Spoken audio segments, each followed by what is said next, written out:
আমার খলিল আজকে আসবে, তোর বাসায় যদি জন্ম দেস তোর স্বামী মাইরে ফেলবে। বাসায় জন্ম দেয়া যাবে না। মা কারে কয় রে বন্ধু,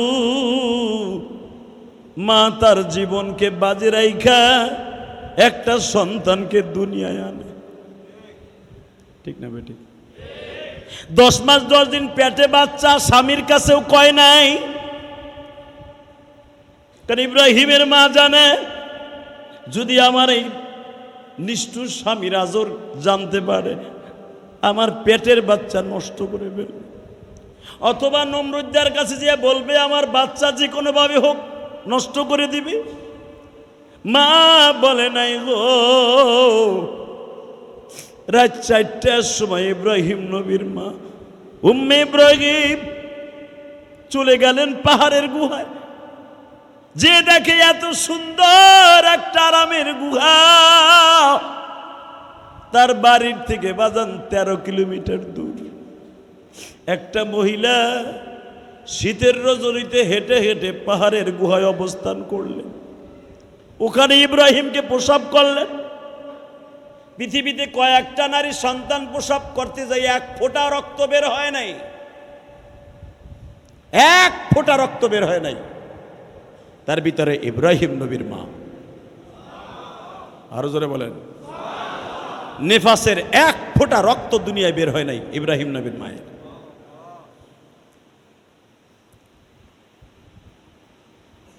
ইব্রাহিম আলাইহিস সালামকে আমার আব্বাজানকে প্রসব করলেন। বাচ্চা কোলে নিয়ে দেখি কিসের পূর্ণিমার চাঁদ। যেই ঘরের মধ্যে, যেই গুহার মধ্যে ইব্রাহিমকে জন্ম দিয়েছে, পুরো গুহাটা ইব্রাহিমের চেহারায় আলো হয়ে গেছে। আর মাত্র কয়েক মিনিট কথা বলবো, চোখের পানি ছেড়ে দিবেন। আজকে সেই জাতির পিতা ইব্রাহিমের কবরে বোম্বিং করস্টে নেতানিয়াহু, তুই জানোস না গো, আমার সেই আব্বাজানকে পৃথিবীর সবচেয়ে বড় ডিক্টাচার, স্বৈরাচার, জালিমের সামনে আমার আল্লাহ চ্যালেঞ্জের মুখাপেক্ষি হয়েও পৃথিবীতে বাঁচায় রাখতে পারে। তুই নেতানিয়াহু কেন? পৃথিবীর কোনো জালিম নাই আমার আব্বার কবরের সাথে বেয়াদবি করতে পারে। প্রমাণ করে দে। জাতির পিতা ইব্রাহিম জন্মের পরেই মা মাত্র 2-1 ফোঁটা দুধ পান করাইছে। কপালে আর 2 চোখে চোবা দিয়া বলে, বাবা গো, তুই কি পোড়া কপাল নিয়ে আসলি? তোর মতো পোড়া কপাল এই তুরস্ক, মিশর, আজারবাইজান, ইথিওপিয়ায় জন্ম নেয় নিল না। বাবা, দুনিয়ার নিয়ম হলো তোর মতো বাচ্চা যদি কোনো রাজ পরিবারে জন্ম নিত, তোর চাইতে এত আদর পৃথিবীতে কেউ পাইতো না। কিন্তু তোর পোড়া কপাল আমি তোরে রাইখা ফজরের আগেই চলে যেতে হবে গো। যদি বেলা উঠিয়া যায় আমি ধরা খেয়ে যাব, তোরা মেরে ফেলবি। 10 মাস 10 দিন তোরে পেটে বোঝা বইছি, আমার সামনে তোরে কেউ মেরে ফেলুক আমি মা কোনোদিন সহ্য করতে পারব। থাক বাবা, ঘুমার আমি ঘুমা।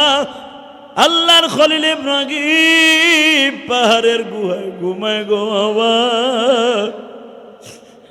বাচ্চাদের দুধের তৃষ্ণা লাগলে আপনাদের জানা আছে, জোরে জোরে আওয়াজ দেয়। আমার আল্লাহ ওই পাহাড়ের সমস্ত বাঘ ভাল্লুকরে বলে দিলেন, আমার ইব্রাহিম এই গুহার মধ্যে বড় হবে গো, আমার ইব্রাহিমকে তোরা পাহারা দিবি। সূরা আরাফের মধ্যে আসছে, ডাইরেক্ট কোরআন শরীফের আয়াত। ইব্রাহিম আলাইহিস সালামের মা মাঝে মাঝে আসতেন, এসে দেখতেন ইব্রাহিম এই আঙ্গুলটা গালের মধ্যে দিছে, ইব্রাহিমের গালের থেকে মধুর ঘেরান আসে। ইব্রাহিমের এই আঙ্গুলটা গালের মধ্যে দিছে, দুধের ঘেরান আসে। কে করে দিয়েছে? জোরে বলেন, কে দিয়েছে? 1 আঙ্গুল থেকে মধু বের হয় আর এক আঙ্গুল থেকে দুধ পানি দুটাই বের হয়। আমার আব্বা, আপনার আব্বা ইব্রাহিম মার স্তনে শুধু একদিন দুধ পান করছে।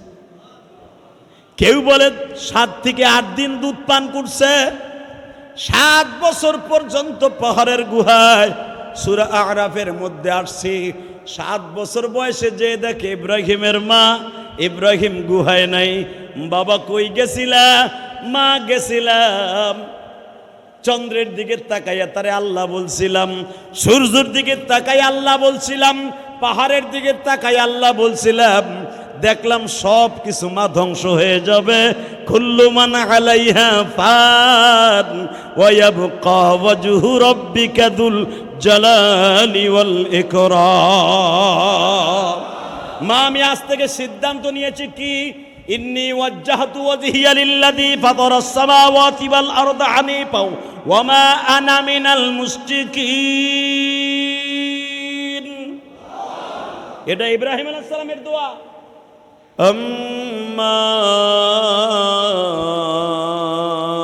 بعد فقد قال الله تبارك وتعالى فأعوذ بالله من الشيطان الرجيم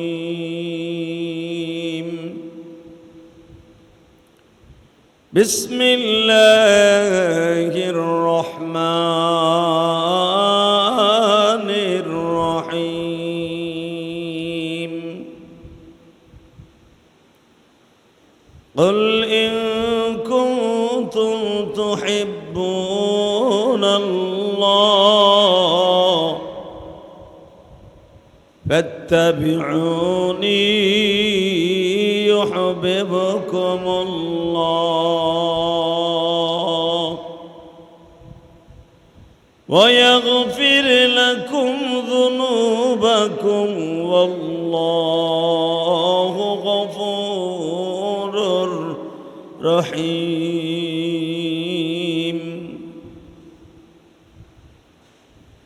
إن الله وملائكته يصلون على النبي يا أيها الذين آمنوا صلوا عليه وسلموا تسليما لا إله إلا الله لا إله إلا الله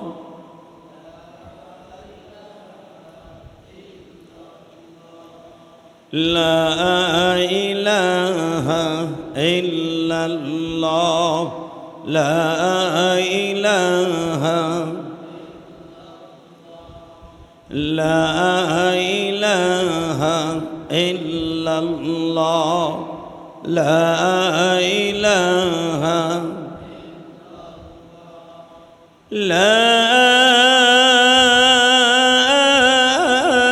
إله إلا الله محمد رسول الله صلى الله عليه وسلم الله الله الله الله الله الله الله الله الله الله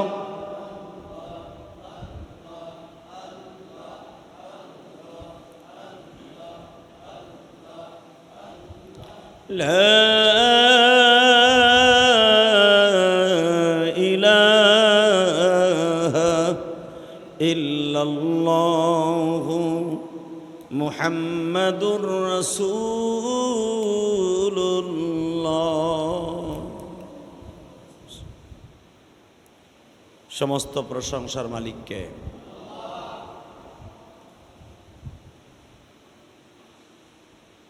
আল্লাহ শব্দ যখন উচ্চারণ করব মনের থেকে দিলের থেকে খুব জোরে সোরে উচ্চারণ করব। রেজেক দাতাকে, হায়াত দাতাকে, সুস্থ রাখার মালিককে, অসুস্থ রাখার মালিক ওই আল্লাহর প্রশংসা। বলেন তো দেখি আলহামদুলিল্লাহ। আল্লাহ সুবহানাহু ওয়া তাআলা আমাদেরকে এই তীব্র গরমের মধ্যেও সুস্থ রেখে তার ঘরে জুমার নামাজ পড়ার জন্য আসার তৌফিক দান করেছেন। ওই মহান মুনিবের দপ্তরে শুকরিয়া জ্ঞাপন করছি। আর একবার কালেমাতুশ শুকুর জোরে সোরে বলি আলহামদুলিল্লাহ। আল্লাহ, হাজিরা এখন বাইতুল্লাহর চারপাশে জমা হচ্ছে। আমাদের দেশের এখন 12:30, সৌদি আরব এখন 9:30। যারা সৌদি আরবে গিয়েছেন তারা জানেন জুমার দিনে হাজিরা পাগলের মতো ছুটে যায় কাবা ঘরের আশেপাশে, পাগলের মতো ছুটে যায় বিশ্বনবীর রওজার পাশে। আল্লাহ, আমরা গরিব মানুষ, হজে যেতে পারি নাই, কিন্তু আমরা আল্লাহর ঘর মসজিদ পর্যন্ত আসতে পারছি। কথা বাস্তব না? বিশ্বনবী মুহাম্মদ রাসূলুল্লাহ সাল্লাল্লাহু আলাইহি সাল্লাম বলেন, ধনীদের জন্য জুমার নামাজ কাবা ঘরের পাশে বসে পড়ে, হজ করতে যায় টাকা থাকলে। আর গরিব মানুষ যদি সুন্দর জামা পরিধান করে হজের নিয়াত করে তাদের মহল্লার মসজিদের সামনে যায়, মসজিদে যায় জুমার নামাজ পড়ার জন্য, আল্লাহ সুবহানাহু ওয়া তাআলা তার অ্যাকাউন্টে হজের সওয়াব দান করে। তাহলে আমাদের চাইতে সৌভাগ্যবান আর কে আছে? 6 লক্ষ 7 লক্ষ টাকা খরচ করে বাইতুল্লাহর পাশে হজ করতে গেছে হাজিরা, আর আমরা বাসার থেকে বের হয়ে মসজিদ পর্যন্ত আসছি। আল্লাহ আমাদের গরিব মানুষ হিসাবে, এবং আপনার আমার গরিবের হজ এত কবুলিয়াতের শর্তর পরে হয়েছে। ধনীর হজের মধ্যে যদি টাকা 1 টাকা ভেজাল থাকে, হজ কবুল হবে না। কারো হক যদি মেরে, কারো হকের টাকা হাজির টাকার মধ্যে থাকে, 100 বার যদি হজ করে, হজ কবুল হবে না। হালাকে গরিব মানুষ হজের নিয়াত করে যদি বাসার থেকে বের হয়ে জুমার নামাজ পড়তে যায়, তার হজ ডাইরেক্ট কবুল হবে। আরো জোরে কন, আরো জোরে। রসুলের যুগে একজন সাহাবী ছিলেন, নাম ছিল তলহা ইবনে বুরাইদা। জোরে কন মারহাবা। নাম কি? তলহা ইবনে বুরাইদা। বয়স ছিল মাত্র 9 বছর। এই তলহার বয়স 9 বছর। বাবার সাথে জুমার নামাজ পড়তে আসতেন 9 বছর বয়স। তার বাবার নাম ছিল বুরাইদা, ছেলের নাম তলহা। সৌদি আরবে এখনো পর্যন্ত বাবার নামের সাথে ছেলের নাম অ্যাডজাস্ট করে তারা ডাকে। যেরকমভাবে হযরত ওমর রাদিয়াল্লাহু তাআলার ছেলে আব্দুল্লাহ ইবনে ওমর, আব্দুল্লাহ ইবনে আবু বকর, এইভাবেই তো ডাকা হয়। ওমর ইবনুল খাত্তাব বলে না? বাপের নামের সাথে ছেলের নাম। ছেলের পরিচয় বাপের পরিচয়, বাপের পরিচয় ছেলের পরিচয়। আর আমাদের যুগে বাপ বেটার পরিচয় দিতে চায় না, বেটাই বাপের পরিচয় দেয় না। কথা ঠিক না বেঠিক? বাপ যদি মোটামুটি টাকার মালিক হয়ে যায়, দেখবেন ছেলে যদি অন্যরকম স্টাইলে চলাফেরা করে, দেখবেন বাপ তারে পরিচয় দিতে চায় না, বলে যে ওটা আমার পোলাই না। ঠিক না বেঠিক? আবার যদি ছেলে বড়লোক হয়ে যায়, বাপ যদি গরিব থাকে, দেখবেন কিছু কুলাঙ্গার ছেলে মেয়ে আছে, তারা বাপরে পরিচয় দিতে চায় না। আছে না নাই?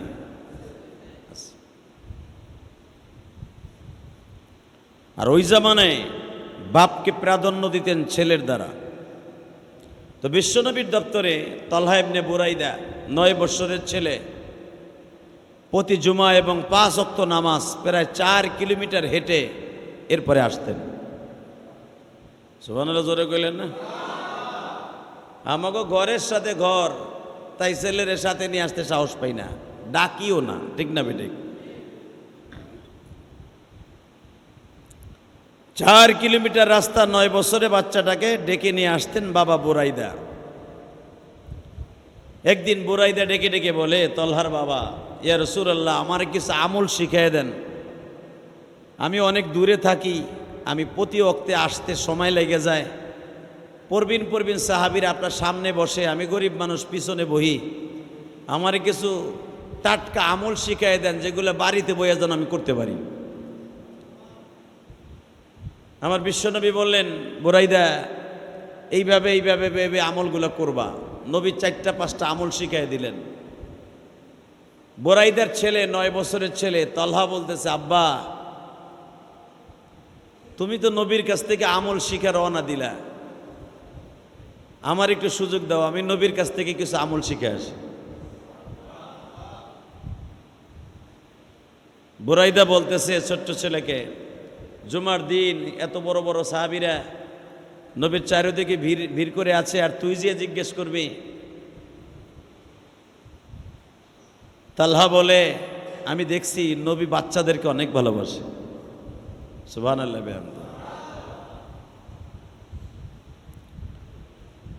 বুরাইদা বলতেছে, যায় দেখ নবী তোরে পাত্তা দেয় কিনা। তালহা বলতেছে, দেখো নবী আমার অনেক ভালোবাসবে, আমিও নবীর অনেক ভালোবাসি, নবীও আমার অনেক ভালোবাসে। বাবা বুরাইদা বললেন, ঠিক আছে, যে দেখ বিশ্ব নবী তোকে কতটুকু লাইক করে। তালহা পাগলের মতো দৌড়ে আসছে, নবী গো, আমার বাবারে দেখলাম আপনি কয়েকটা আমল শিখায় দিলেন। আমি 9 বছরের, আমার নাম তলহা। নবী বলে, আমি তোমার নামটা জানি, বলো তোমার কি দরকার। নবী আমার বাবারে কয়েকটা আমল শিখায় দিলেন। আমি ছোট্ট মানুষ, আমার কি পছন্দ হয় না, আমি ছোট্ট বিদায় ভাইবেন না আমি আমল করতে পারবো না, আমারও কিছু আমল শিখায় দেন। বিশ্বনবী বললেন, তোমার আমল শিখাই দেব, তুমি কি আমার কথা রাখতে পারবা? ছোট্ট মানুষ। আল্লাহ বললেন, নবীজি আপনি একবার পরীক্ষা করেই দেখেন আপনার কথারে আমি কত মান্য করি। সুবহানাল্লাহ। আপনি আমল তো পরের ব্যাপার, আপনি আমার একটা পরীক্ষা করে দেখেন, আমি 9 বছরের তলহা হতে পারি, আপনার কথার আমি কত প্রাধান্য দেই, আমি আপনার কথাকে কত দামি মনে করি। বিশ্বনবী বললেন, তাহলে কি একটা পরীক্ষা করব? করো, এই যে তরবারিটা নাও, নিলাম, তোমার বাবার মাথাটা কাইটে লই আসো। সুবহানাল্লাহ বললেন না? এটা যদি আমার পোলারে বলতো, আমার পোলায় বলতো, আগে আপনারটা কাইটে দেখি কাটে কিনা, ধার আছে কিনা তরবারিতে, কথা ঠিক না বেঠিক? যে আপনি কিসের নবী, আমার বাপের মাথা কাটতে কন, আপনি কিসের হুজুর, আপনি বাপরে মারতে কন? তালহা বললেন, দেন তরবারি। তরবারি নিয়ে এমন জোরে দৌড় মেরেছে বাবার মাথা কাটার জন্য। বাবার কাছাকাছি যাইবার পরে বিশ্বনবী ডাক দিয়েছে, তলহা রে, আমি নবী কাটতে বলেছিলাম, আমি নবী আবার তোমার রিটার্ন আসতে বলছি। রিটার্ন আয়। তলহা আবার তরবারি নিয়ে পাগলের মতো দৌড়ে আসছে বিশ্বনবীর সামনে। বিশ্বনবী জিজ্ঞেস করে, তলহা, আমি নবী এই জন্য দুনিয়া আসি নাই, হারানো সন্তানরে বাবার কোলে ফিরাই দিতে আসছি, বাবার কোল থেকে সন্তানরে ছিনাই নিতে আসি না।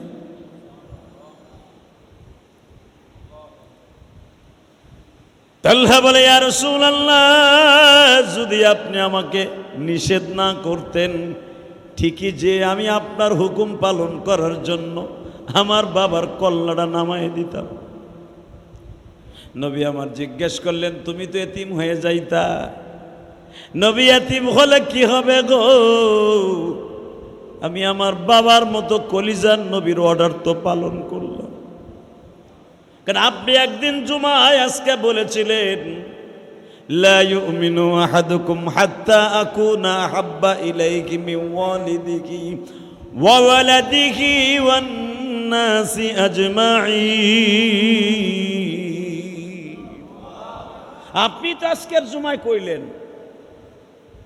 ওই পর্যন্ত তুমি মুসলমান না যেই পর্যন্ত আমি নবীরে ভালোবাসবা না, আমার ইত্তেবা করবা না, তোমার মা বাবা ছেলে মেয়ে স্ত্রী পুত্র ওয়ান্নাসি আজমাইন, সারা দুনিয়ার মানুষের দিকে, সারা দুনিয়ার মানুষের সামনে যদি আমার বাবারই যদি আমি জবাই দিতে না পারি নবীর কথা শুনিয়া, তাহলে আমি কিসের প্রেমিক? নবী আমার তলহারে বুকের মধ্যে নিয়ে বলেন, তলহা তুই ইন্টারভিউতে পাস করছস। জোরে জোরে জোরে জোরে আরো জোরে। তিনটার বুথে পাস, A+ গোল্ডেন A+ পাইছ। তালহা বলে তাহলে আমার আমল শিখাই দেন। বিশ্বনবী বললেন, তালহা আমল হলো প্রতিদিন বাবার সাথে 5 ওয়াক্ত নামাজে আসবা, বাবা মায়ের সাথে বেয়াদবি করবা না, মুরব্বীদেরকে দেখলে সালাম দিবা, এবং আমি নবীরে দেখলে পাগলের মতো জড়াই ধরবা। সুবহানাল্লাহ বলেন না? তালহা বললেন, যদি আমি ছোট্ট মানুষ আপনার বড় বড় MP মন্ত্রীর সামনে জড়াই ধরি আপনার মাইন্ডে লাগবে না? নবী আমার বললেন, তুমি যদি আমাকে জড়িয়ে ধরো আমার মাইন্ড লাগবে না, আমি সেই বাচ্চা না। জোরে কোন মাযহাবা। তলহা চলে গেলেন। এই যে নবীর যে ভালোবাসা তলহা পাইছেন, এই তলহাই ভালোবাসা আটকায় রাখতে পারে নাই। ছোট্ট মানুষ তো, অনেক ভালোবাসার পরিমাণটা একটু বেশি হয়ে গেছে। তলহার ভিতরের থেকে স্ট্রোক এসে পড়ছে, স্ট্রোক করছে, অসুস্থ হয়ে গেছে। রাত্রি বুখারীতে আসছে, আজকে দেখলাম তলহা ইবনে বুরাইদা রাত্রি অসুস্থ হয়ে গেছে। অসুস্থর খবর আস্তে আস্তে বেড়ে যাচ্ছে, মৃত্যুর শয্যায় সজ্জিত। বিশ্বনবীর কানে খবর গেল, ইয়া রাসূলুল্লাহ, আপনি যারা আমল শিখাই দিয়েছিলেন তলহা ছোট্ট, যে আপনার কথা শুনে বাবার মাথা কাটতে গেছিল, আবার আপনার কথা শুনে রিটার্ন আসছিল, আপনার এত ভালোবাসে, সেই ছেলেটা অনেক অসুস্থ, মনে হয় বাঁচবো না। অনেক জ্বর, অত্যন্ত জ্বর, 104-এর উপরে জ্বর। এই 3 দিন ধরে জ্বর থামে না। বুরাইদার এই দাওয়াত শুনে বিশ্বনবী পাগলের মতো ছুটে গেলেন সাহাবীদেরকে নিয়ে। যে দেখে বুরাইদা বেহুশ হয়ে পড়ে আছে জ্বরে, শরীর কাঁপতাছে। আনাস ইবনে মালিক বলেন, বিশ্বনবীর সাথে আমরা ছিলাম। নবী তলহারে বুকের মধ্যে নিয়ে 2 গালে চুমা দেয়, কপালে চুমা দেয়। তলহা বলে, ইয়া রাসূলুল্লাহ, যদি আমি মারা যাই আপনি আমার জানাজায় আইয়েন।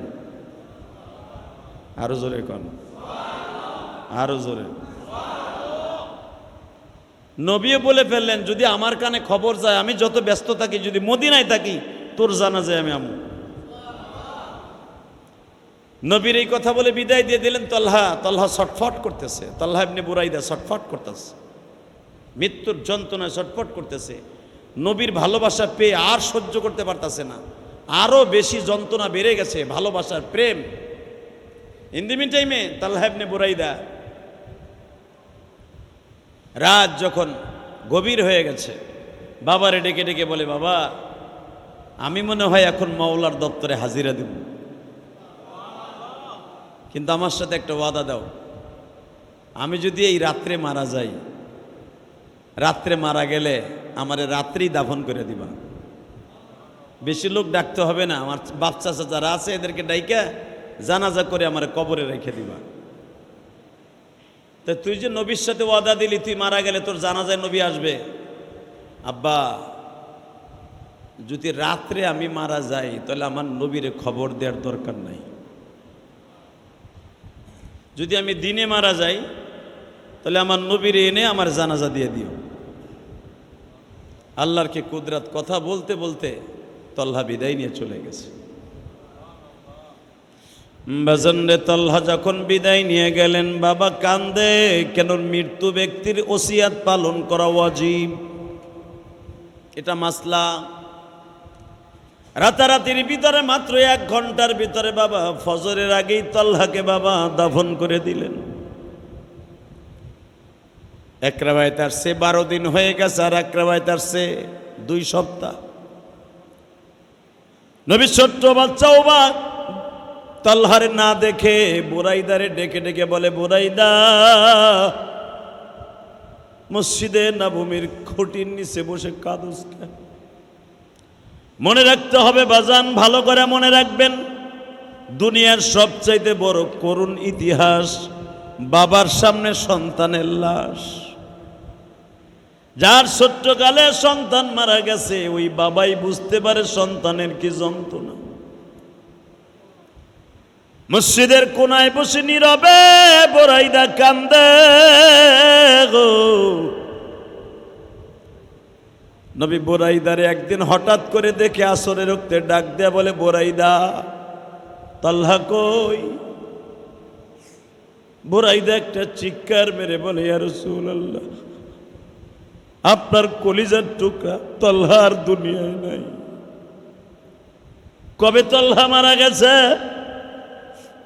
নবী আপনি যেদিন দেখতে গেছেন ওদিনকায় ভালোবাসায় তার কলিজাটারে ঝাঁঝরা করে দিছে, ওই রাত্রি মারা গেছে। আমারে খবর দিলে না কেন? নবী আপনারে খবর দিব, মৃত ব্যক্তির ওসিয়ত পালন করা ওয়াজিব। তালহার সাথে ওয়াদা ছিল, যদি আমি রাত্রে মারা যাই গো বাবা, খবরদার আমার নবীরে তুমি ডাকবা না। আমি জিজ্ঞাসা করছিলাম, কেন নবীরে ডাকবো না? বাবা গো, নবীরে যদি ডাক দাও আর আমার নবী যদি আমার জানাজায় আসতে যায় মুনাফিকদের ষড়যন্ত্রের শিকার হয়ে যায়, আমি আমার মওলার কাছে কি জবাব দিব? আমার নবী আমার জানাজায় আসতে যায় যদি রাত্রে মুনাফিকরা নবীরে অ্যাটাক করে, নবীরে যদি গুপ্ত হত্যা করার জন্য তারা ডাল সরকে নিয়ে নাস্তায় নামে গো, আমি আমার মওলার কাছে যাই কি জবাব দিব? আমি ওটা সহ্য করতে পারবো না গো বাবা। নবীর ভালোবাসা নিয়ে বিদায় নিলাম গো বাবা। বুরাইদা কান্দে আর বলে, নবীজি,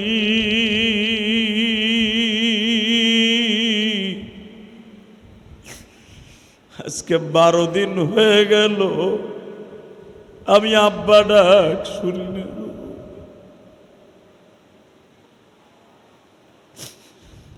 আমার নবী বলে, বুরাইদা রে, আমার নিয়ে চল, আমার তালহারে কই দাফন করছো?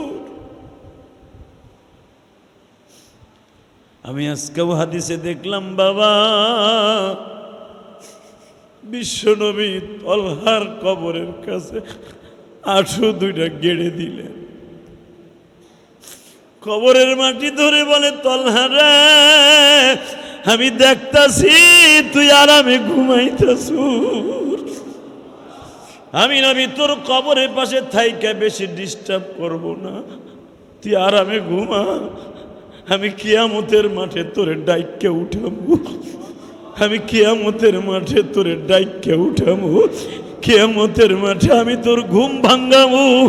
তালহা, কিয়ামতের আগে তোর ঘুম আর ভাঙবে না রে তালহা।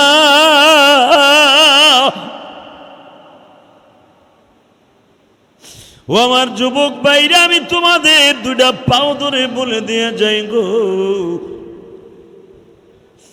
আজকে নবীদের কবরগুলা বেজরমা ইসরায়েলরা উড়ায় দেয়। আজকে নবীদের কবরে আক্রমণ করে ইসরায়েলি হানাদার বাহিনী।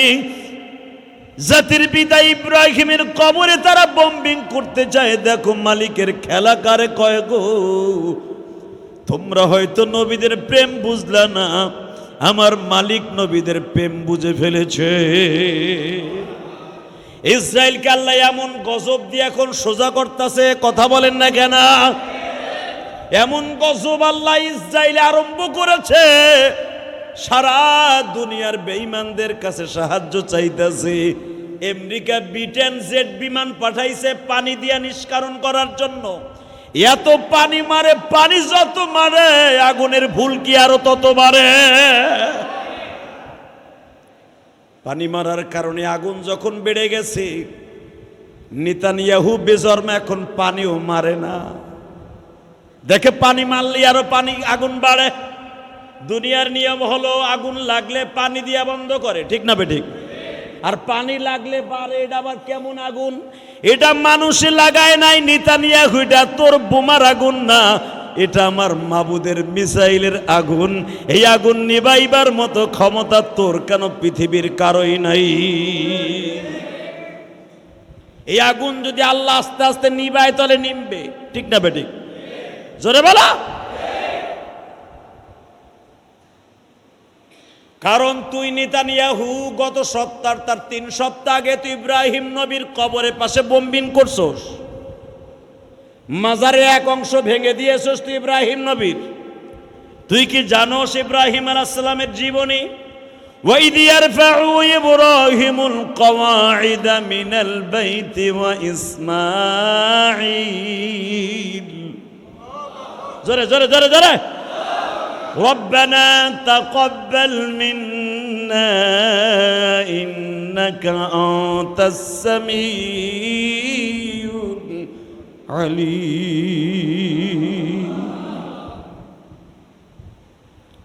নেতানিয়াহু, তুই আমার আব্বাজান ইব্রাহিম সম্পর্কে তোর কি জানা আছে?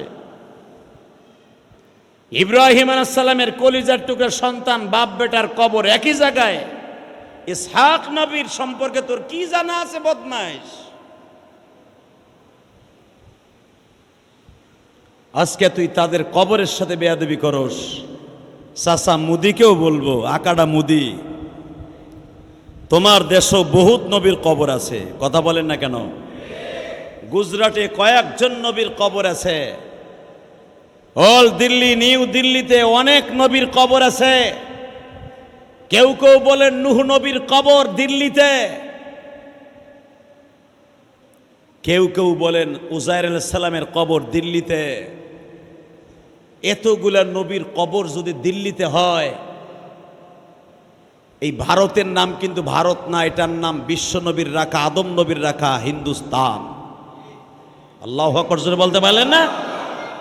পাকিস্তান, উজবেকিস্তান, আফগানিস্তান, হিন্দুস্তান, এটা নবীদের রাখা নাম।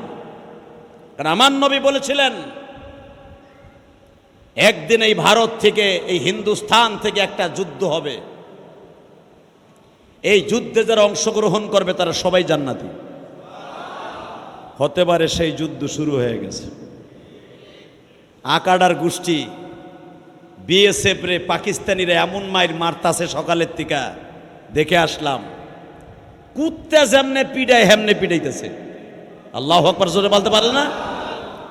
অন্তত 1500 বর্ডার গার্ড বিএসএফ রে পাকিস্তানি আর্মিরা ধইরা, আমাকে দেশে দেখেন নাই শস্য উড়াইয়া জমির থেকে শস্যের পালা দেখছেন? শস্য কেমনে বাইন্দা লয়ে যায়?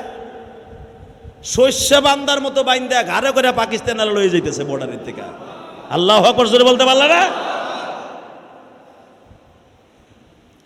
যুদ্ধ আমরা বাংলাদেশিরা চাই না, কারণ আমরা পাকিস্তানিদেরকে এই দেশ থেকে কুকুরের মতো মাইরা তারাই, সেটাও ঠিক আছে, কথা বলেন না কেন? ওরা যে আমাদের দেশের বন্ধু তাও না, কিন্তু অল মুসলিমুনা মিল্লা ওয়াহিদ, মুসলমান হিসাবে আমরা সব এক ভাই, কথা বলেন না কেন?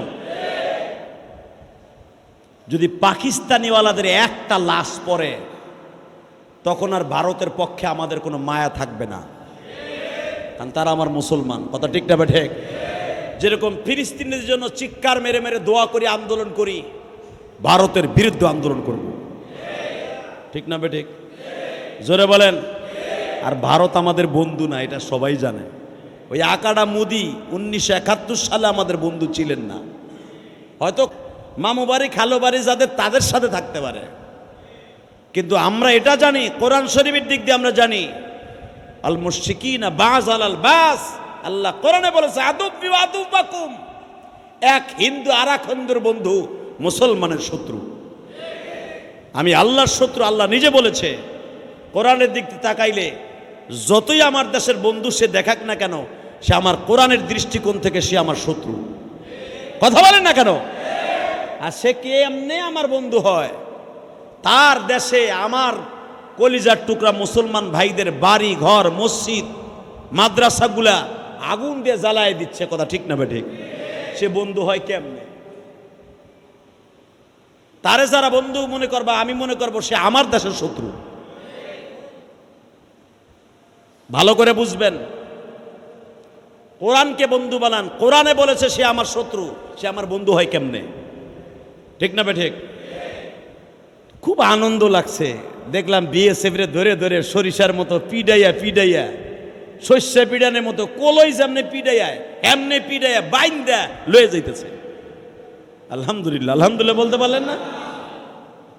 কারণ আকাডার গোষ্ঠী ওরা মরার ভয় পায়, মুসলমান কোনোদিন মরার ভয় পায় না। কথা বাস্তব না অবাস্তব? তার জ্বলন্ত প্রমাণ কয়েকদিন আগে দেখেন নাই? বিএসএফ ঢুকছিল আমাকে বাংলাদেশ একটু মাতবাড়ি করার লেগে, একজন কৃষকরে ধরার লেগে। আমার দেশের বর্ডার গার্ড বিজেপি এমন মাইট দিছে, পরে টানতে টানতে কলার ধরে নিয়ে আসা দেশে, পরে বাপ কইয়া পাও জড়াই দিছে, তারপরও সারে নাই। পরে কলার ধরে ভিতরে লই আইছে, বুঝাই দিছে ভাবিস না যে তোকে আর ভয় পাই, তোর একটা মারবি তোকে 10টা মারবো। কথা ঠিক না ঠিক? কেনই জানেন?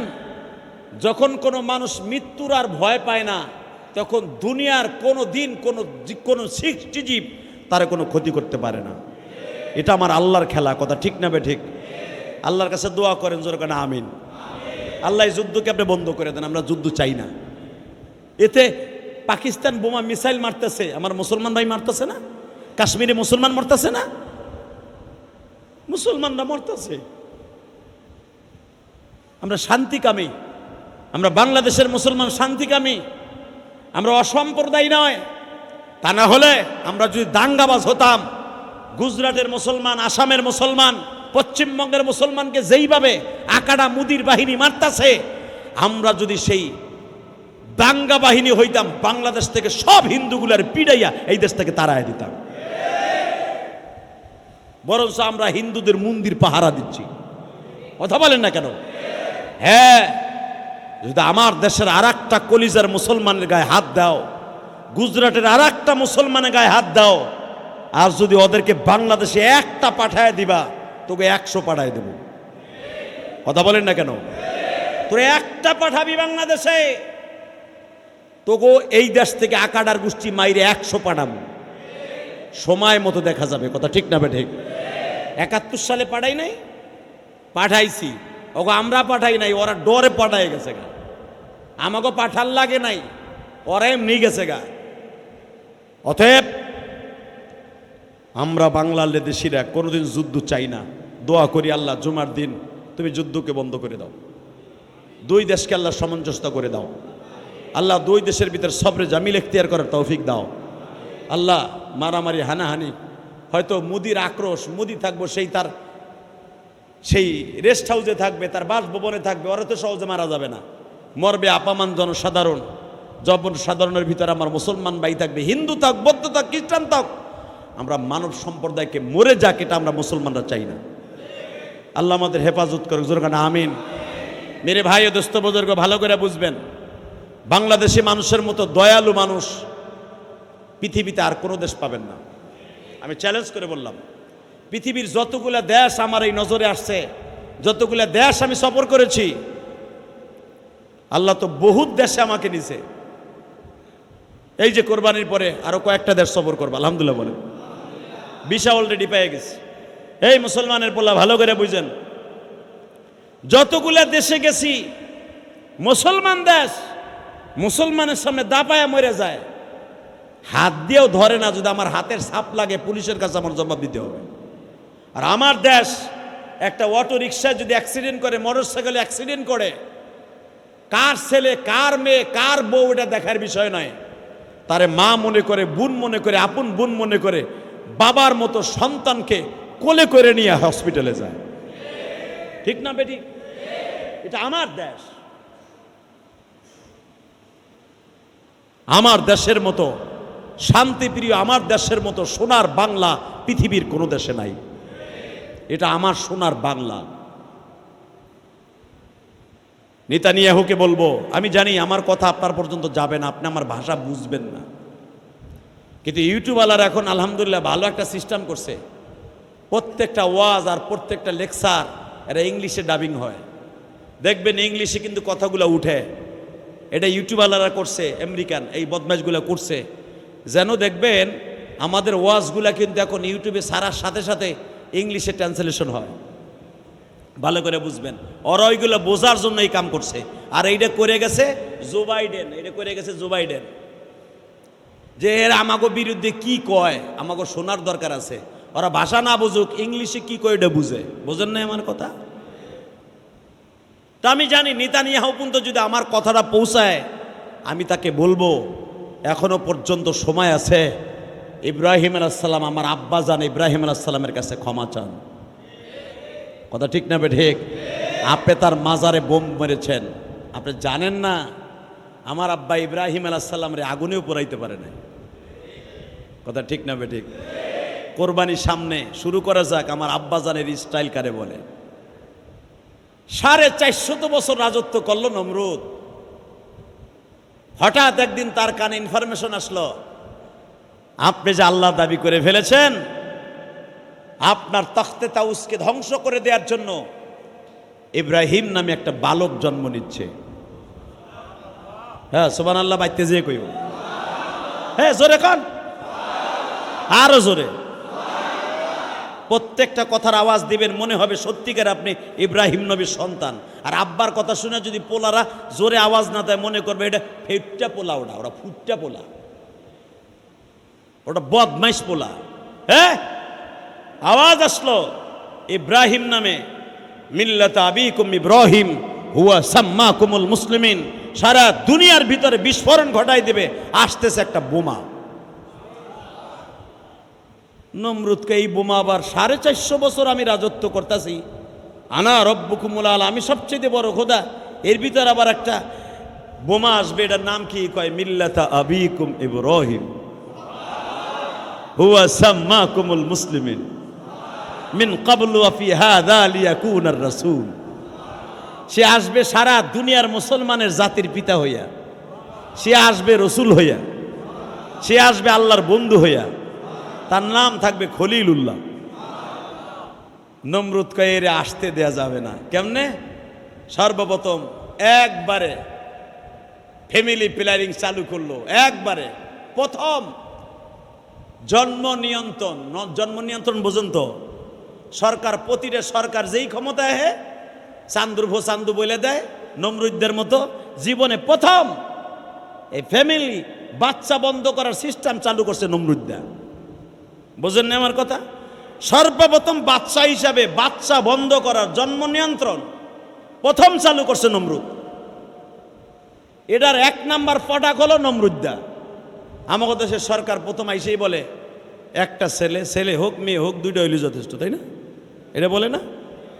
দেখবেন 5 টাকার কয়েলের ভিতরেও 1 টাকার কয়েলের ভিতরে এটা লেখা আছে, ছেলে হোক মেয়ে হইল 2টা হইলে যথেষ্ট। এখন আবার শুনতাছি একটা হইলে যথেষ্ট, 2 দিন পরে কইব লাগবই না, মগামুগি হইয়া থাকলেই যথেষ্ট। কথা কন না কেন? জন্ম নিয়ন্ত্রণ করতে হবে। আর এটা সর্বপ্রথম করছে নমরুদদা। নমরুদ বলে দিছে জন্ম নিয়ন্ত্রণ কেমনে? ইব্রাহিম কবে আসবে? 1 বছরের ভিতরে আসবে। 1 বছর পর্যন্ত কোনো পুরুষ তার বউর কাছে যাইতে পারবো না। টোটাল বন্ধ, জন্ম নিয়ন্ত্রণ করো। প্রত্যেকটা মোড়ে মোড়ে, মহল্লায় মহল্লায়, রাস্তায় রাস্তায় পুলিশ ছিল ধরেন 5 লাখ, পুলিশ করলো সেখানে 1 কোটি। প্রত্যেক বাড়ি বাড়ির জন্য পুলিশ নিযুক্ত করা হলো। নমরুদের প্রশাসনিক সমস্ত দপ্তরগুলা সব খালি করে ফেললো বাড়ি বাড়ি পাহারা দেওয়ার জন্য। আল্লাহ যদি কাউরি আনে, পৃথিবীর কোনো জন্ম নিয়ন্ত্রণ পারবে না। ঠিক না ঠিক? আরো জোরে, আরো জোরে। যেই ডিমে, যেই রিপুতে, যেই কণিকায় আপনার বাচ্চা জন্ম নিবে, পৃথিবীর এমন কোনো শক্তি নাই তাকে ফিরাইতে পারে। সে যেভাবেই হোক মায়ের রেহেমে চলেই যাবে, সেটা বৈধ হোক আর অবৈধ হোক। কথা বলে না কেন? আজকে বেশ্যা নামে কিছু পতিতারা ইনুসরে, সরকার ইনুসরে চ্যালেঞ্জ করে নারী সংস্কার নামে রাস্তায় নামছে পতিতাগুলা। জানি না এগো জন্ম কোথায়, কথা ঠিক না বে ঠিক? এরে মা বাবা জন্ম কিভাবে দিছে তাও জানি না। পুলিশকে ধরে ধাক্কা মারে, পুলিশকে ধরে আর্মির ধরে বকা দেয়। যারা প্রশাসনিকরে না মেনে পুলিশকে ধাক্কা দেয়, বকা দেয়, মা তুইলা। যে একটা প্রশাসনিক পুলিশকে কুকুরের বাচ্চা বলে গালি দিতে পারে শাহবাগে বসে, তাহলে বোঝা গেল ওর জন্ম কুত্তাই দিছে। এই বেশ্যাগুলাকে এখনো পর্যন্ত ডাক্তার ইউনূসকে বলবে এখনো নিয়ন্ত্রণ করেন। শুনছেন কি কয়? রাস্তায় নামে কি কয় শুনছেন? পতিতাগুলা বেশ্যাভিত্তিক যেই ব্যবসা আছে এটাকে তাদের বলে মজুরি হিসাবে আক্কা দিতে হবে। হ্যাঁ, নাউজুবিল্লাহ, বোর কোলের মধ্যে যে কইও। এই কথার দ্বারা আমার মাদের ইজ্জতকে তারা উঠায় নাই, আমার মাদের ইজ্জতকে রাস্তায় নামায় দিছে। আর গতকালকে এক পতিতা সাক্ষাৎকারে সে সাংবাদিকের সামনে বলে, সাহস কত বড়, শাহজালাল ইয়ামানির দেশে, শাহ মাকদুমের দেশে, সরমনে আল্লাহর কুতুবের দেশে, তাবলীগওয়ালাদের দেশে, এই দেশে যে যে দল করুক না কেন, আওয়ামী লীগ করুক, বিএনপি করুক, জামাত ইসলাম করুক, ইসলামী আন্দোলন যাই করুক, কোন একটা নারী বিপদায় রাস্তা দিয়ে চলবে এটা কোন পুরুষ চায় না। ও বলতেছে, শোনেন নাই আপনারা? ও বলে যদি বিশ্বাভিত্তিক এই ব্যবসা পতিতাখানা না থাকতো এই দেশের পুরুষগুলা ঠিক থাকতো না। শুনছেন? আমরা বলে গোল্লায় যাইতাম গাই বেশ্যারা না থাকলে। মাইর তো এখনো খাস নাই মুসলমানের হাতের, বিশেষ করে মোল্লা গোয়াতের মায়ের খাস নাই। এমন মায়ের শুরু হইব হেফাজতের মায়ের, হেফাজতের বিরুদ্ধে তোরা মিছিল দেশ পতিতাগুলা, ওন্না নাই কাপুন নাই, হেফাজতের বিরুদ্ধে কথা কস। তোর মা শেখ হাসিনা হেফাজতের দোমাইতে দিয়ে সে এখন বিদায় নিতে হয়েছে। কথা বলেন না কেন? হেফাজত ইসলাম এটা অরাজনৈতিক সংগঠন, এটা কোরআনের পক্ষে, ইসলামের পক্ষে কিয়ামত পর্যন্ত আছে থাকবে। এটার বিরুদ্ধে যারাই দমাইতে যাবে, এটার বিরুদ্ধে যারাই কথা বলবে, ওই ধ্বংস হয়ে যাবে। আমি এই মসজিদে বসে বললাম, আমি একদিন থাকবো না, আপনি একদিন থাকবেন না। হেফাজত ইসলাম অরাজনৈতিক সংগঠন, এদের নীতিমালাগুলো আপনি পড়বেন। যদি এদের ক্ষমতা সংসদে যাওয়ার থাকে, এদের যদি নীতি থাকে যে আমরা সরকারকে হটাবো, এই নিয়ত তাদের নাই। তাদের নিয়ত শুধু একটাই, কোরআন হাদিসের পক্ষে জীবন দিতে হয় জীবন দিয়ে দেবো, বিশ্বনবীর ইজ্জতকে এই জমিনে টিকিয়ে রাখবো।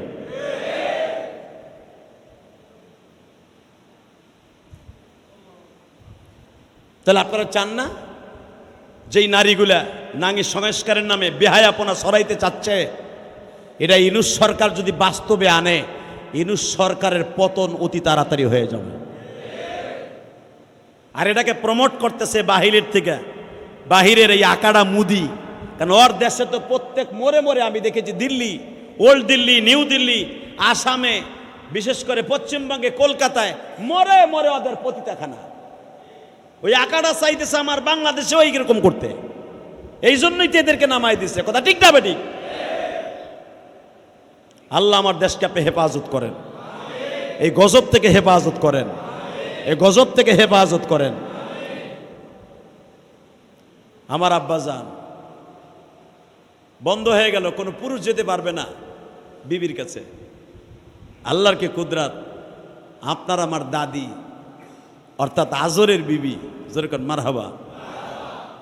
হে, আমার আব্বা যদি ইব্রাহিম হয়, আপনার আব্বা ইব্রাহিম হয়, তার মা আপনার কি লাগে? না হেরো মা কইবেন? আপনার আমার দাদি আজরের স্ত্রী। ওয়াইদ ক্বালা ইব্রাহিমু লিআবিহি আজার, আল্লাহ কোরআনে বলেন ইব্রাহিম আলাইহিস সালামের বাবা আজার যেই রাত্রে ইব্রাহিম আলাইহিস সালাম তার মায়ের রেহেমে যাবে, বাবার মধ্যে এত কাম উত্তেজনা আল্লাহ সৃষ্টি করে দিলেন, তার মায়ের ভিতরে আল্লাহ সৃষ্টি করে দিলেন। কারণ আজকে আমার আব্বাজান মায়ের রেহেমে যাবেন। নমরুদের সবচেয়ে বড় দেহরক্ষী, বডিগেট, খোদার বডিগেট, সে হলো ইব্রাহিমের বাবা। সুবহানাল্লাহ বলেন না? ইব্রাহিমের আব্বা নমরুদের বডিগার্ড, হাত পাও চাইপা দেয়, চুল টাইনা দেয়, দাড়ি চুলকায় দেয়, হাত পান লক কাইটা দেয়। আজর একবারে কাছের বডিগার্ড। বডিগার্ড মানে কি? সবসময় বডির কাছেই থাকে।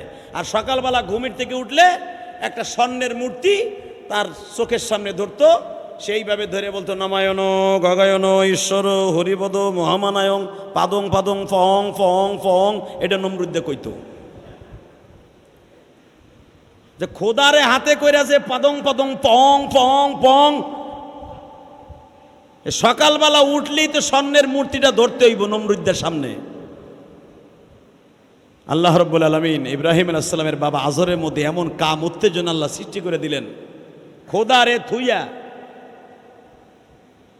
দুইজন ডাবল খোদারে থুইছে। এক খোদা তো আর এক খোদারে সেজদা দেয়, বুঝেন নাই? নমরুদ্দা যারে সেজদা দেয় ওইটা এক খোদা না, ওইটা হলো নমরুদের খোদা, ওটা হলো ডাবল খোদা। ওই ডাবল খোদা রিডাবল খোদারে থুইয়া নমরুদের পাশে ঘুম পড়াই থুইয়া, দোনো খোদারে ঘুম পড়াই থুইয়া সে গেছে আমার আব্বাজানকে দুনিয়া আনার জন্য মায়ের কাছে। আরো জোরে কোন? আপনার আমার দাদির কাছে গেছে। মাত্র 8 থেকে 10 মিনিটের ভিতরে আমার আল্লাহ আমার আব্বাকে মায়ের রেহেমে ঢুকাই দিলেন। আজরায় পড়ছে, আই আবার খোদা হাতে করে খাড়াই দিয়েছে। সকালে উঠলে বলে আজকে এত ঘুমের রিল্যাক্সে ঘুম হলো কেন রে? এতদিন তো ঘুম হয় না। ইব্রাহিম আলাইহিস সালামের আব্বা আজর বলে আমি তো ঘুমাইতে পারিনি সারা রাত, আপনি তো ঘুমাইতেছেন, আপনার খেদমত করছি তো আপনি ঘুমাই গেছেন গা। বাসন রে আমার দাদা আপনার দাদা আজর, আমার দাদি আপনার দাদির রেহেমের মধ্যে যখন আল্লাহ ঢুকায় দিলেন, আল্লাহ যখন প্রবেশ করাইলেন গো বাবা, 1 মাস 2 মাস 3 মাস 4 মাস 5 মাস 6 মাস 7 মাস হলে মহিলাদের হামল দেখা যায়, পেটটা একটু উঁচা উঁচা দেখা যায়, বমি বমি ভাব হয়। কিন্তু ইব্রাহিম নবীর মায়ের কোনোদিন একটু বমি ভাব হয় নাই। বরঞ্চ ইব্রাহিম পেটে যাওয়ার পরে বেশি করে আরো খাইছে। বাচ্চা পেটে গেলে মহিলারা খাওন দাওন কিন্তু বন্ধ হয়ে যায়, বমি আসে, ঠিক না বেঠিক? এর কোনো আলামত তো নাই, বরঞ্চ এর পুরা উল্টাটা। আজরও জানে না যে আমার বউ প্রেগনেন্ট। 10 মাস 10 দিন আজর এখনো পর্যন্ত নমরুদের বাসায়। আমার মালিক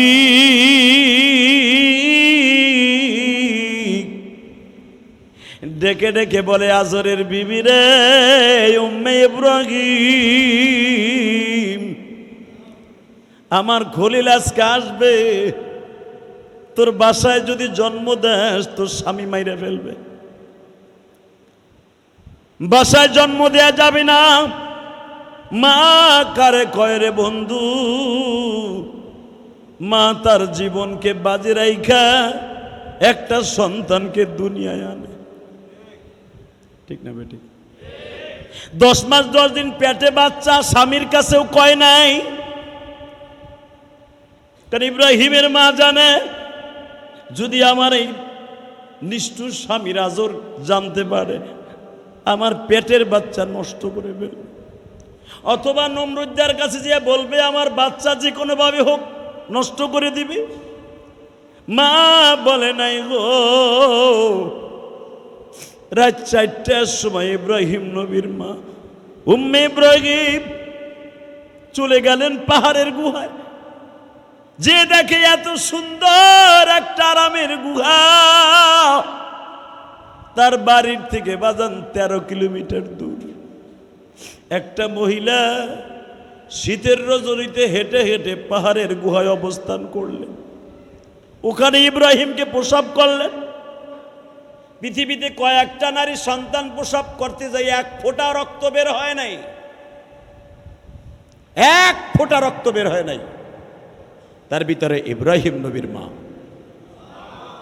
আরো জোরে বলেন, নেফাসের 1 ফোঁটা রক্ত দুনিয়ায় বের হয় নাই ইব্রাহিম নবীর মায়ের।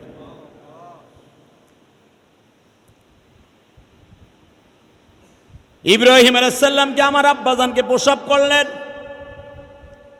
বাচ্চা কোলে নিয়ে দেখি কিসের পূর্ণিমার চাঁদ, যেই ঘরের মধ্যে যেই গুহার মধ্যে ইব্রাহিমকে জন্ম দিয়েছে, পুরো গুহাটা ইব্রাহিমের চেহারায় আলো হয়ে গেছে। আর মাত্র কয়েক মিনিট কথা বলবো, চোখের পানি ছেড়ে দিবেন। আজকে সেই জাতির পিতা ইব্রাহিমের কবরে বোম্বিং করস্টে নেতানিয়াহু, তুই জানোস না গো, আমার সেই আব্বাজানকে পৃথিবীর সবচেয়ে বড় ডিক্টাচার স্বৈরাচার জালিমের সামনে আমার আল্লাহ চ্যালেঞ্জের মুখাপেক্ষি হয়েও পৃথিবীতে বাঁচায় রাখতে পারে। তুই নেতানিয়াহুকে কেন পৃথিবীর কোনো জালিম নাই আমার আব্বার কবরের সাথে বেয়াদবি করতে পারে? প্রমাণ করে দে।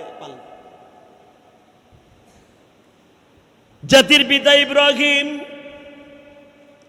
জন্মের পরেই মা মাত্র 2-1 ফোঁটা দুধ পান করাইছে। কপালে আর 2 চোখে চোবা দিয়া বলে, বাবা গো, তুই কি পোড়া কপাল নিয়ে আসলি? তোর মতো পোড়া কপাল এই তুরস্ক, মিশর, আজারবাইজান, ইথিওপিয়ায় জন্ম নেয় নিল না।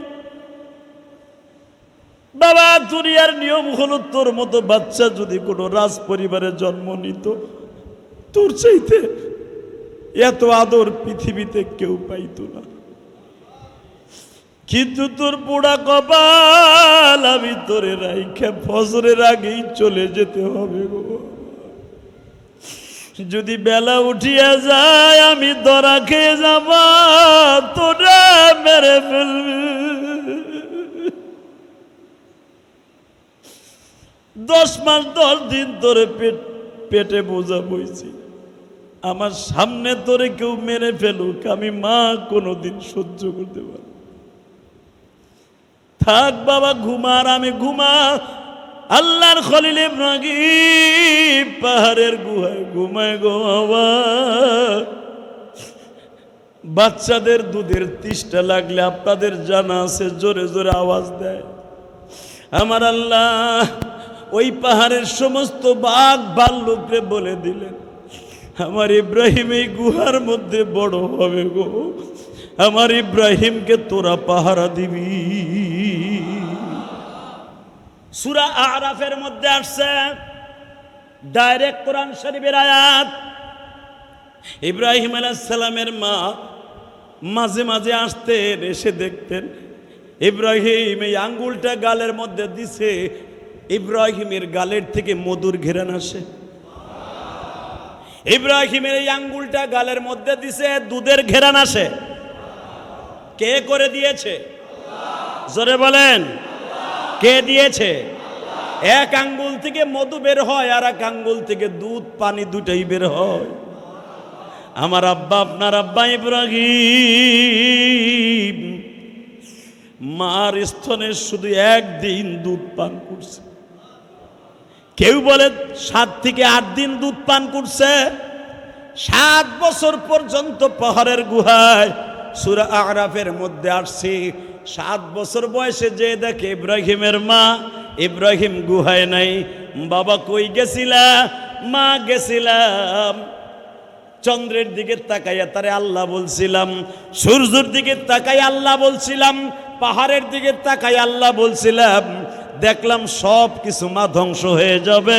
কুল্লু মান আলাইহা ফান ওয়া ইয়াবকা ওয়াজহু রাব্বিকা যুল জালালি ওয়াল ইকরাম। মা, আমি আজ থেকে সিদ্ধান্ত নিয়েছি কি, ইন্নী ওয়াজ্জাহতু ওয়াজহিয়া লিল্লাযী ফাতারাস সামাওয়াতি ওয়াল আরদা হানিফা ওয়া মা আনা মিনাল মুশরিকিন। এটা ইব্রাহিম আলাইহিস সালামের দোয়া। এটা আপনারা বানাইছেন যায় নামাজের দোয়া। মিয়া মা, তোমার জিজ্ঞেস করি আল্লাহকে? কয় আমার জিজ্ঞা তোমার আল্লাহকে? হ্যাঁ মা, তোমার আল্লাহকে? কয় তোর বাপ আজর। নজুবিল্লাহ জোরে কর। মা, আমার আব্বার আল্লাহকে? কয় নমরুদ। মা, নমরুদের আল্লাহকে? এইবার মা মুখ চাইপে ধরছে, তুই এই কথা কইস না বাবা, এই কথা কইস না। হের আবার আল্লাহকে, সে নিজেই খোদা। ইব্রাহিম আলাইহিস সালাম বলেন, মা লিআলিহাতানা, দুনিয়ার কোনো মানুষ আল্লাহ হতে পারে না। আল্লাহকে ইব্রাহিম আলাইহিস সালাম বললেন, মা তার সাথে আমার একদিন সাক্ষাৎ হবে, আমি বাসায়ও যাব, নমরুদের সাথে আমার মোকাবেলা হবে, নমরুদকে বুঝাই দিব কুল হু আল্লাহু আহাদ আল্লাহুস সামাদ লাম ইয়ালিদ ওয়া লাম ইউলাদ ওয়া লাম ইয়াকুল লাহু কুফুয়ান আহাদ। মেরে ভাই দোস্ত বুজুর্গ, আমার আব্বা আপনার আব্বা এখনো জনমানবে আসে নাই, পাহাড়ের গুহায় বইয়েই জালিমের বিরুদ্ধে হকের পথে আল্লাহর দ্বীনের রাস্তায় জিহাদ ঘোষণা করেছে 7 বছর বয়স থেকে। আমরাও তার সন্তান হয়ে যে কোনো মুহূর্তে কোরআনের পক্ষে, আল্লাহর পক্ষে, নবীর পক্ষে, ইসলামের পক্ষে যে কোনো মুহূর্তে জিহাদের ডাক আসতে প্রস্তুত আছি না নাই? ইনশাআল্লাহ বলেন, রাজি আছি না নাই? বলা যায় না, বলা যাচ্ছে না। যেই যুদ্ধের কথা আমার বিশ্বনবী বিশ্বযুদ্ধের কথা বলে গিয়েছিলেন, যেই যুদ্ধটা হিন্দুস্তান থেকে শুরু হবে, ভারত থেকে শুরু হবে, জানি না ওই যুদ্ধটা লেগে গেছে কি না। যদি লেগেই যায়, কারণ চায়নাও বলেছে, রাশিয়াও বলেছে, তুরস্কও বলেছে পাকিস্তানের সাথে আছি। আমেরিকার ডোনাল্ড ট্রাম্প, ওই ভদ্রলোকও বলেছে ভারত ঠিক করে নাই। তাহলে বোঝা যাচ্ছে মুসলমানের বিজয় হবে ইনশাল্লাহ বলেন। আর আলামতেও বোঝা যাচ্ছে বিশ্বনবীর সেই ভবিষ্যদ্বাণীর যুদ্ধের দামামা মনে হয় বেজে গেছে। যে কোনো মুহূর্তে প্রস্তুত থাকতে হবে, মরণ তো হয়েই যাবে, কথা ঠিক না বেঠিক? বাইসে থাকতে পারবেন? কুত্তার মতো আর বিড়ালের মতো 100 বছর না বাইসে একদিন বাঁচবো কোরআনের পক্ষে। যদি ওই দামামা এটা বেজেই যায়, রাজি আছি তো ইনশাল্লাহ? রেডি আছেন তো ইনশাল্লাহ? রেডি আছেন তো? আল্লাহ কবুল করেন। আমরা চাই বন্ধ হয়ে যাক। যদি আমার রসুলের ভবিষ্যৎবাণী এটার মধ্যেই থেকে থাকে, তাহলে এটার মধ্যে আমাকে বিশ্বনবী ডাকতেছে, আমিও শরীক হব ইনশাল্লাহ। কে? আমি মানে আপনিও। কে? না বউ কোলে করে হইয়া থাকবেন যে এখন হুজুরের নামুক আমরা থাই, তাহলে বোঝা যাবে এই যুদ্ধে বিশ্বনবীর সাথে আপনার গাদ্দারি হবে। রেডি থাকতে হবে ইনশাল্লাহ বলেন। আমরা যুদ্ধ চাই না, আমরা শান্তি চাই ইনশাল্লাহ বলেন। আর যদি আমার নবীর সেই যুদ্ধের দামামা বেজে যেই থাকে, এই যুদ্ধে আপনার আমার যাওয়া ফরজ হয়ে যাবে। ভুল করুন, আসেন তওবা করে আস্তাগফিরুল্লাহ রব্বি মিন কুল্লি জামবেও ওয়া আতুবু ইলাইহি লা হাওলা ওয়ালা কুওয়াতা ইল্লা বিল্লাহিল আলিয়্যিল আযীম। অনেকে দোয়া চেয়েছেন, দোয়া চাই, দোয়া করি। আজকে মাসের কয় দিন? হ্যাঁ, বেতনাদি পাইছেন না? দেখি কেডা কেডা বেতন পাইছেন আল্লাহর এই ঘরের জন্য। 1500 টাকা কে দিবেন? হাত উঠান তো, নগদ 1500 আল্লাহর ঘরে কে দিবেন? দেন দেন তাড়াতাড়ি। এই যে একজন অতিথি আসছে দেখেন, সেই বসিলা থেকে, হেও 500 দেন। এ ওটা খারাপ, ওই যে দরজার কাছে আরো যায়। কিরে যুবক, যুদ্ধে যাবি না? আগে টাকা দিয়ে যুদ্ধ কর না, দেখি আল্লাহর ঘরের সাথে যুদ্ধ হোক, আগে মনের নফসের সাথে যুদ্ধ হোক। 500 টাকা কে দিবে দেখি আল্লাহর ঘরে? কারণ কারেন্ট বিল দিতে হবে, অনেক টাকা কারেন্ট বিল। আর কে দেবে 500 টাকা? মায়ের জন্য, বাবার জন্য কে দেবে 500 টাকা? দেন দেন, মসজিদের খরচ আলহামদুলিল্লাহ দেন। আর কে দেবেন 500 টাকা? ওই যে তাড়াতাড়ি যাও, তাড়াতাড়ি যাও। আর কে দেবে 500 টাকা? টাকা পয়সা সবই থাকবো, সব থাকবো, আপনি থাকবেন না। আপনি ভাইবেন না আপনি থাকবেন, আপনি থাকবেন না, টাকা পয়সা থাকবো। যদি কারণ টাকা পয়সা কেমনে থাকবো? আপনি যদি দান করতেছেন না, এটা কিয়ামত পর্যন্ত থাকবো, আলহামদুলিল্লাহ বলেন। আর মইরা যাবেন, ব্যাংকেও থাকবো, বাড়ি গাড়ি করছেন ওটাও থাকবো, আপনি থাকবেন না। অতএব দেন, আল্লাহ কবুল করুক, জোর কানা আমিন। আচ্ছা 500 পারবেন না, সময় 1 মিনিট, মায়ের জন্য, বাবার জন্য, নিজের ব্যবসার জন্য 100 টাকা কে দেবেন দেখি? হাত উঠান তো। 100 পকেটে হাত দেন। নামাজে মাঝে দোয়া করেন, আল্লাহ পাকিস্তান ইন্ডিয়াকে আপনি সামঞ্জস্যতার ভিতরে এনে দেন। আমরা যুদ্ধ চাই না, আল্লাহ আপনি কবুল করেন।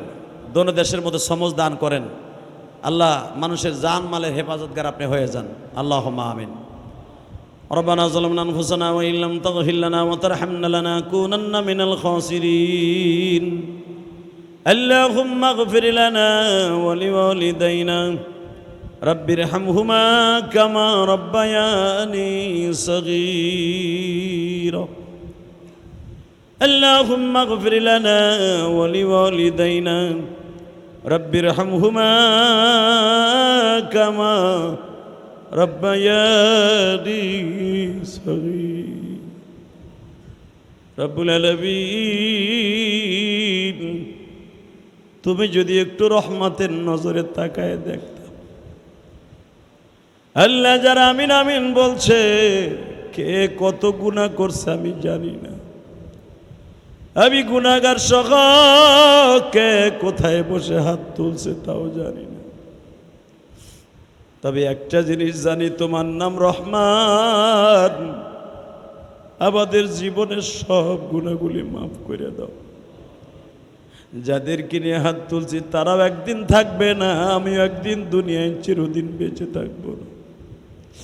কত মা বোনেরা বাসায় বসে অসুস্থ শরীর লইয়া হাত তুলছে।